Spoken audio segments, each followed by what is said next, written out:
जय श्री कृष्णा, राधे राधे। आज आप सभी सुनेंगे जेठ संकष्टी गणेश चतुर्थी व्रत कथा। सतयुग में 100 यज्ञ करने वाले एक पृथु नाम का राजा हुआ था। उनके राजिया संत गर्थ दायादेव नाम के एक ब्राह्मण रहते थे। वेदों में निष्णात थे। उनके 4 पुत्र थे। पिता ने अपने पुत्र का विवाह गिरहा सूत्र के वैदिक विधान से कर दिया। उन 4 बहुओं में बड़ी बहू अपनी सास से कहने लगी, हे सासू जी, मैं बचपन से ही संकट नाशक गणेश चतुर्थी का व्रत करती आई हूँ। मैंने पृथु गिरह में भी इस शुभदायक व्रत को किया है। अतः हे कल्याणी, आप मुझे यहाँ व्रत अनुष्ठान करने की अनुमति प्रदान करें। पुत्र वधू की बात सुनकर उसके ससुर ने कहा, हे बहू, तुम सभी बहुओं में श्रेष्ठ और बड़ी हो। तुम्हें किसी प्रकार का कष्ट नहीं है और ना तुम भी छूनी हो। ऐसी स्थिति में तुम किस लिए व्रत करना चाहती हो? हे सौभाग्यवती, अभी तुम्हारा समय उपभोग करने का है। यह गणेश जी कौन है? फिर तुम्हें करना ही क्या है? कुछ समय पश्चात बड़ी बहू गर्भिणी हो गई। 10 मास बाद उसने सुंदर बालक का प्रसव किया। उसकी सास बराबर बहू को व्रत करने का निषेध करने लगी और व्रत छोड़ने के लिए बहू को बाधा करने लगी। व्रत भंग होने के फल स्वरूप गणेश जी कुछ दिनों में कृपित हो गए और उसके पुत्र का विवाह काल में वर वधू के सुमंगली के समय उसके पुत्र का अपहरण कर लिया गया। अनहोनी घटना से मंडप में खलबली मच गई। सब लोग व्याकुल होकर कहने लगे, लड़का कहाँ गया? किसने अपहरण कर लिया? बारातियों द्वापर ऐसा समाचार पाकर उसकी माता अपने ससुर दायादेव से रो रो कर कहने लगी, हे ससुर जी, आपने मेरे गणेश चतुर्थी व्रत को छुड़वा दिया है, जिसके परिणाम स्वरूप ही मेरा पुत्र गायब हो गया है। अपनी पुत्र वधू के मुख से ऐसी बात सुनकर ब्राह्मण दायादेव बहुत दुखी हुआ। साथ ही पुत्र वधू भी दुखित हुई। पति के लिए दुखित पुत्र वधू प्रति मास संकट नाशक गणेश चतुर्थी का व्रत करने लगी। एक समय की बात है कि गणेश जी एक वेद ज्ञा और दुबल ब्राह्मण का रूप धारण करके भिक्षा के लिए इस मधुर भाषिनी के घर आया। ब्राह्मण ने कहा कि हे बेटी, मुझे भिक्षा स्वरूप इतना भोजन दो कि मेरी सुधा शांत हो जाए। उस ब्राह्मण की बात सुनकर उस धर्म परायण कन्या ने उस ब्राह्मण का विधिवत पूजन किया। भक्ति पूर्वक भोजन कराने के बाद उसने ब्राह्मण को वस्तु दिया। कन्या की सेवा से संतोष होकर ब्राह्मण कहने लगा, हे कल्याणी, हम तुम पर प्रसन्न है। तुम अपनी इच्छा के अनुकूल मुझसे वरदान प्राप्ति कर लो। मैं ब्राह्मण भेषधारी गणेश हूँ और तुम्हारी भक्ति भाव के कारण आया हूँ। ब्राह्मण की बात सुनकर कन्या हाथ जोड़कर निवेदन करने लगी, हे विघ्नेश्वर आदि, आप प्रसन्न है तो मुझे मेरे पति के दर्शन करा दीजिए। कन्या की बात सुनकर गणेश जी ने उससे कहा कि हे सुंदरे विचार वाली, जो तुम चाहती हो वो ही होगा, तुम्हारा पति शीघ्र ही आएगा। कन्या को इस प्रकार का वरदान देकर गणेश जी वहाँ से अंतर्ध्यान हो गया। कुछ समय के बाद उसका पति घर वापस आ गया। सभी बहुत प्रसन्न हुए। विधि अनुसार विवाह कार्य संपन्न किया। इस प्रकार जेठ मास की चौथ सभी मनोकामना को पूर्ण करने वाली है। अब आप सुनेंगे कथा गणेश जी की एक दंत होने की। बात उस समय की है जब परशुराम ने अपनी प्रतिज्ञा के अनुसार पृथ्वी को क्षत्रियों से रहित कर दिया था। तब वो अपने गुरु भूतनाथ के चरणों में प्रणाम करने और गुरु पत्नी अम्बा और उनके नारायण तुलिया दोनों गुरु पुत्रा कार्तिकेय और गणनायक को देखने की लालसा से कैलाश पहुँचे। वहाँ उन्होंने अत्यंत अद्भुत कैलाशपुरी का दर्शन किया। अपने गुरु की उस दिव्यापुरी के दर्शन करे रेणुका नंदन आनंद विभोर हो गया।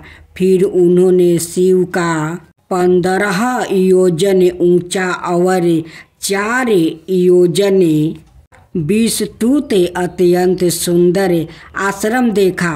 परशुराम वहाँ सबसे पहले और उन्होंने सबसे बात की।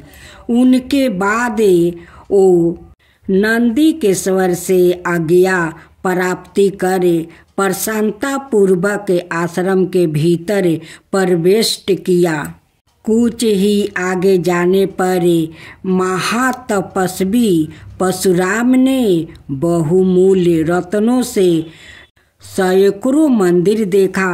उन्होंने वहाँ का भीतर द्वार देखा जो नाना प्रकार की चित्रकारी से चित्रित और हीरे मोतियों की गूंथी हुई मालाओं से अत्यंत शोभा यमन था। परशुराम ने द्वार के बाएं भाग में अपने गुरु पुत्रा कार्तिकेय को देखा और दाहिनी और पार्वती नंदन गणेश और शिव पार्वती के अवलोकन किया। वो वहाँ रत्न भरन भूषित बहुमूल्य रत्नों से बने सिंहासनों पर आसीन थे। परशुराम सबसे मिलते और प्रेम पूर्वक बात करते हुए प्रसन्न चित्त से आगे बढ़ते ही थे कि गणेश ने उन्हें देखकर कहा, शूलपाणी इस समय शयन कर रहे हैं। मैं उन परम प्रभु की आज्ञा प्राप्ति कर तत्काल तुम्हें साथ ले चलूँगा, बस इतनी देर रुक जाओ।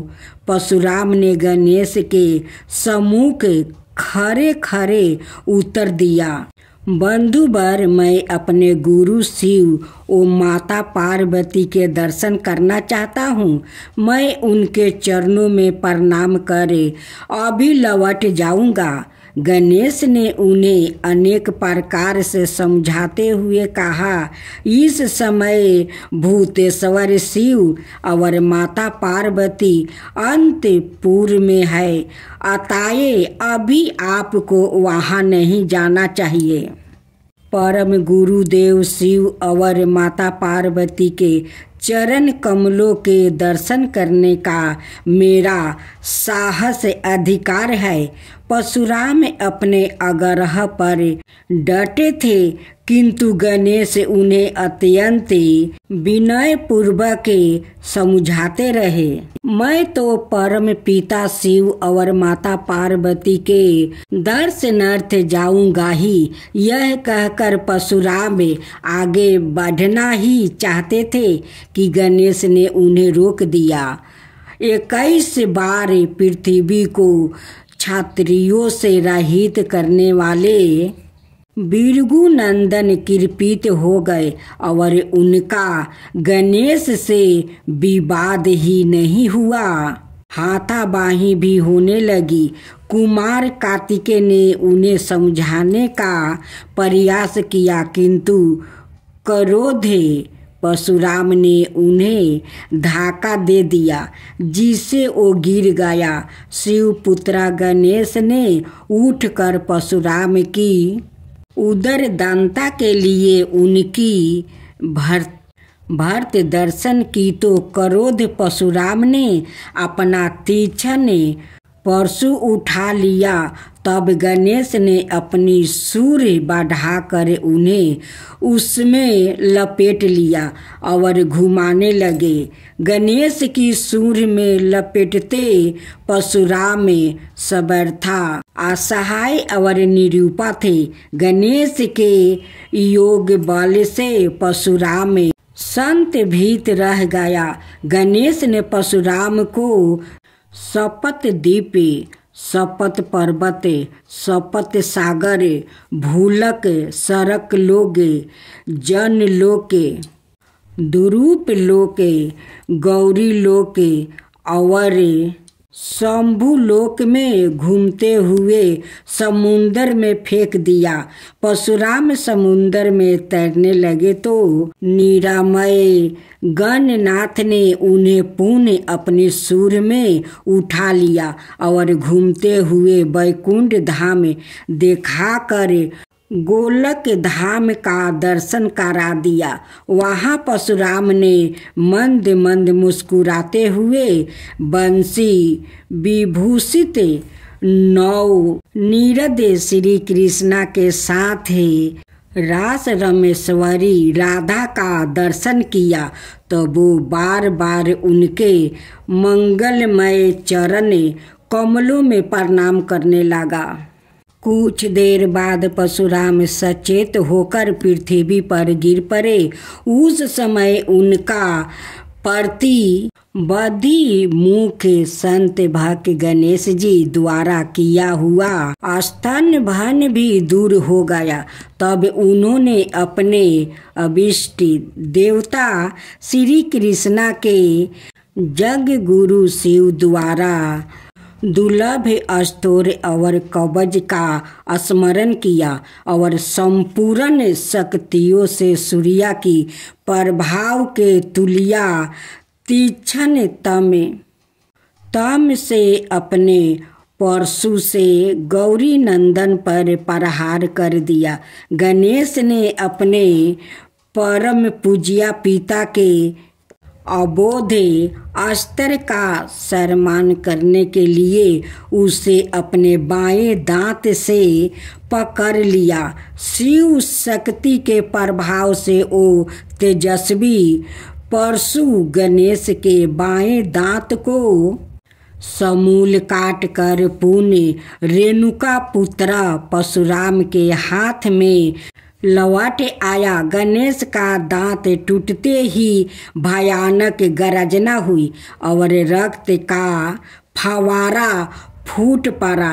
मुंह से निकल कर रक्त से साना दांत भूतल पर गिर पड़ा। उस समय धरती कांप उठी। यह दृश्य देख कर कार्तिकेय, क्षेत्रपाल आदि पार्षद और सुने में देवगण अत्यंत भयभीत होकर हाय हाय करने लगा।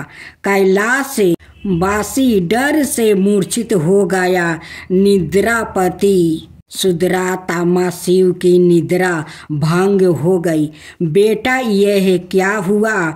दौड़ी हुई पार्वती आई तो उन्होंने अपने पुत्र गणेश के टूटे दांत और रक्त से सने हुए मुंह को देखा कि उनके हृदय खंड गणेश क्रोधे सुनिया परम शांत लाज से सिर झुकाए खड़े हैं।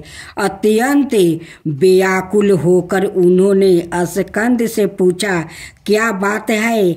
यह कैसे हुआ? स्कंद द्वारा संपूर्ण वृत्तांत सुनकर पार्वती अत्यंत क्रोधित हुई और अपने प्रिय पुत्र गणेश को सीने से लगाकर रोते हुए शिव से बोली, मेरे पुत्र गणेश और आपके शिष्य परशुराम में किसका दोष है? आप ही निर्णय करें। फिर माता पार्वती ने अपने सम्मुख परशुराम को शिव के परमोद्वार के चरण कमलों की निर्भयता पूर्वक सेवा करते हुए देखकर कहा, हे महाभाग्य राम, तुम योगियों के गुरु देवाधिदेव महादेव के शिष्य हो। तुम शुद्ध मन वाले हो। तुम्हारी असुधीरता का कारण मेरी समझ में नहीं आ रहा है। तुमने करुणामय गुरु से अमोघ परशु प्राप्त कर पहले तो उसकी क्षत्रिय जाति पर परीक्षा की और अब गुरु पुत्र पर परीक्षा की है। श्रुति गुरु दक्षिणा देने का निर्देश करती है और तुमने अत्यंत निर्दयता पूर्वक गुरु पुत्र का समूल एक दंत ही नष्ट कर दिया। अब इसका सिर भी काट डालो। चराचरात्मा का अमोघ परशु प्राप्त कर ले तो छेड़ दे। श्रृंगल भी वनराज को मार सकता है। इतना कहकर क्रोध से भगवती पार्वती परशुराम को मारने के लिए प्रस्तुत हो गई। भय बस से परशुराम ने मन ही मन करुणा सागर गुरु को प्रणाम कर अपने इष्ट देव लोकनाथ श्री कृष्णा का स्मरण किया। तभी पार्वती ने अपने सम्मुख एक मैंने ब्राह्मण बालक को देखा। उस परम तेजस्वी ब्राह्मण बालक को देख कर अतु राता से भगवान शंकर ने भक्ति पूर्वक मस्तक झुकाकर प्रणाम किया। उसके बाद माता पार्वती ने भी उसे प्रणाम किया। परम तेजस्वी ब्राह्मण बालक ने शिव और पार्वती को शुभ आशीर्वाद प्रदान किया। यह दृष्टि देखकर कैलाशवासी बालक बलिकाए भयभीत और चकित हो गया। फिर भगवान शंकर ने उनका पूजन किया। वो बामन भगवान रतन सिंहासन पर विराजमान थे। उनका उत्कृष्ट तेज सबरता फैल रहा था। भगवान शंकर ने मधुर शब्दों में कहा, आज मेरा परम सौभाग्य है जो अपने कृपा पूर्वक मेरे यहाँ पधार कर मुझे सेवा का अवसर प्रदान किया है। आशुतोष शिव की मधुर वाणी से प्रसन्न होकर ब्राह्मण बाल रूपी सवाए श्री हरि ने गंभीर सवार में कहा, आप लोग की वर्तमान स्थिति जानकर मैं श्वेत द्वीप से आ रहा हूँ। मेरे भक्तों का कभी अमंगल नहीं होता। मेरा सहस्त्रों उनके रक्षा परिचन प्रस्तुति रहता है। किंतु गुरु के रूठ होने पर मैं बेबस हो जाता हूँ। गुरु की अवहेलना बलवती होती है। विद्या और मंत्र प्रदान करने वाला गुरु अभीष्ट देव से 100 गुना श्रेष्ठ है। गुरु से बढ़कर कोई देवता नहीं है। पार्वती से बढ़कर कोई पतिव्रता नहीं है और गणेश से उत्तम कोई जितेंद्रिया नहीं है। भृगुनंदन ने गुरु पत्नी और गुरु पुत्रा की अवहेलना कर दिया है। उसी का मार्जन करने के लिए मैं यहाँ उपस्थित हुआ हूँ।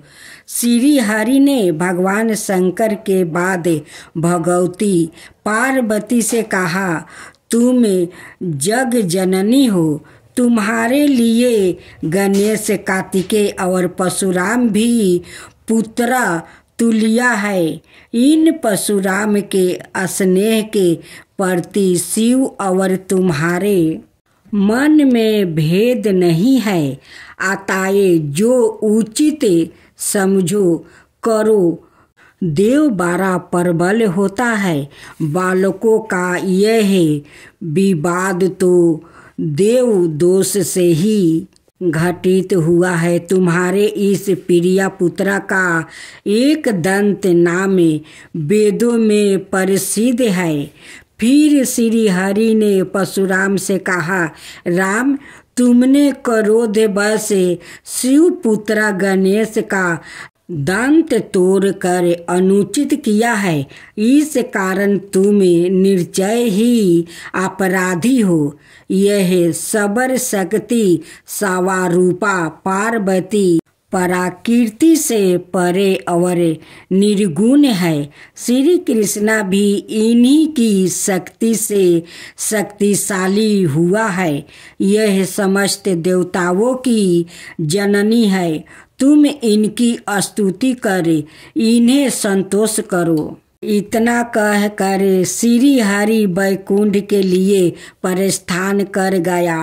परशुराम ने भी स्नान कर शुद्ध वस्तु धारण कर लिया। फिर वो हाथ जोड़कर गुरुदेव के चरणों में प्रणाम कर सिर झुकाया। जननी गौरी का स्तवन करने लगे।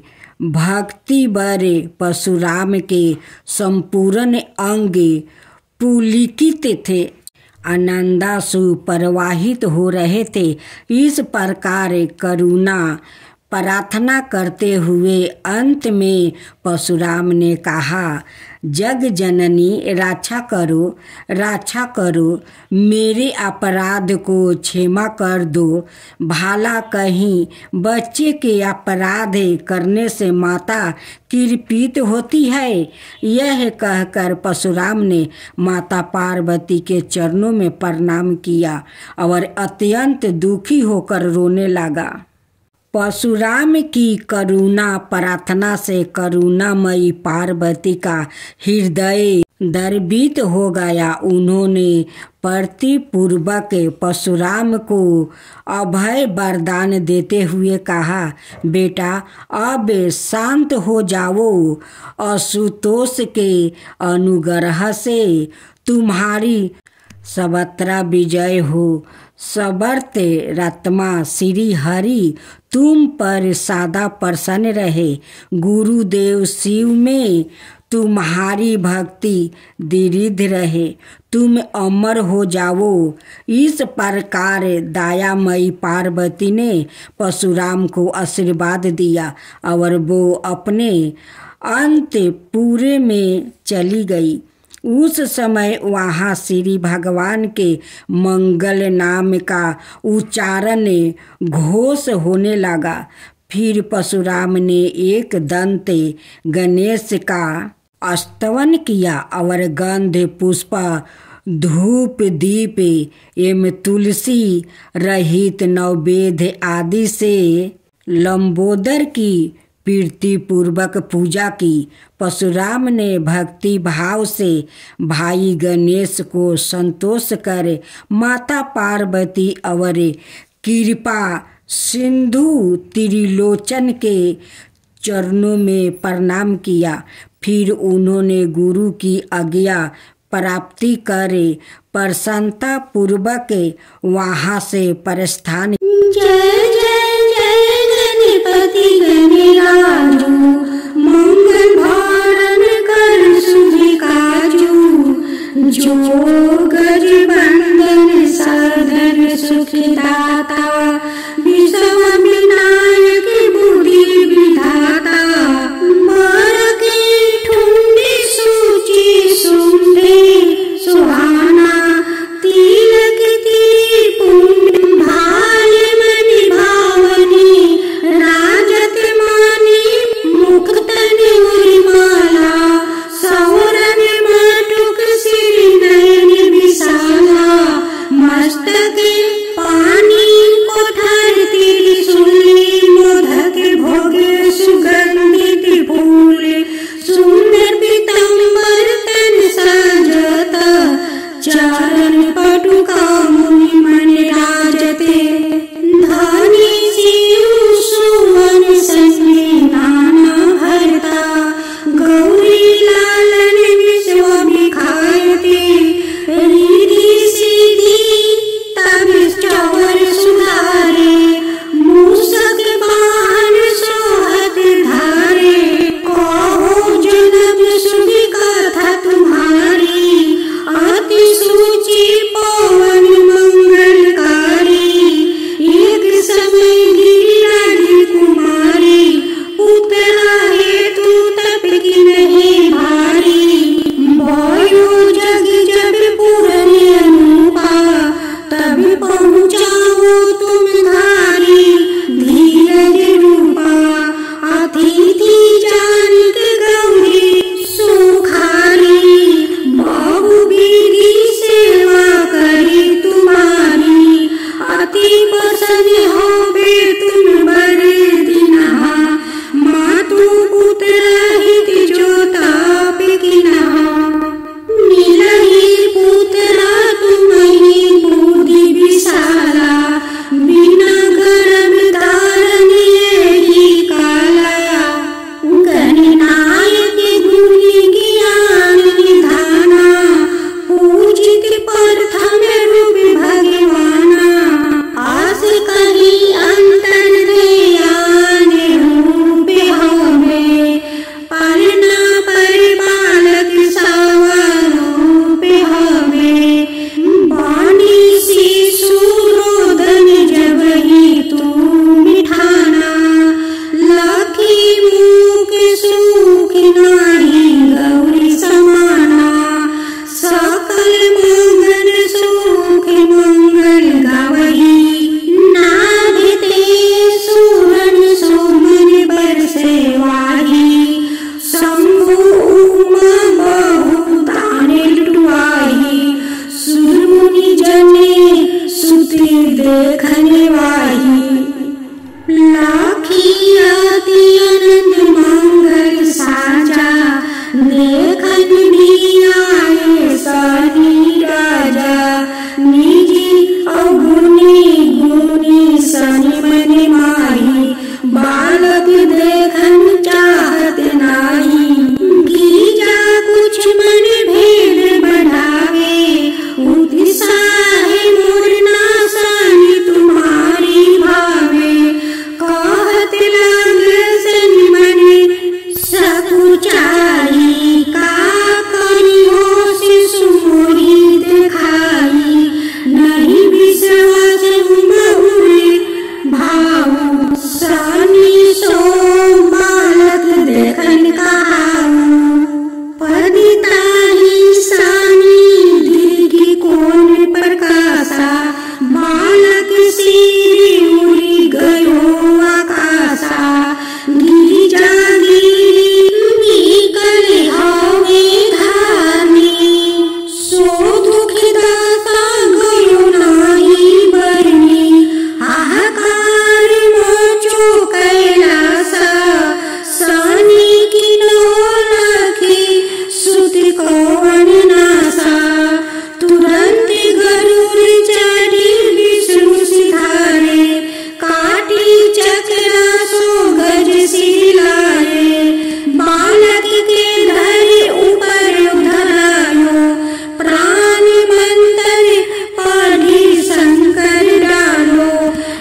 जग पर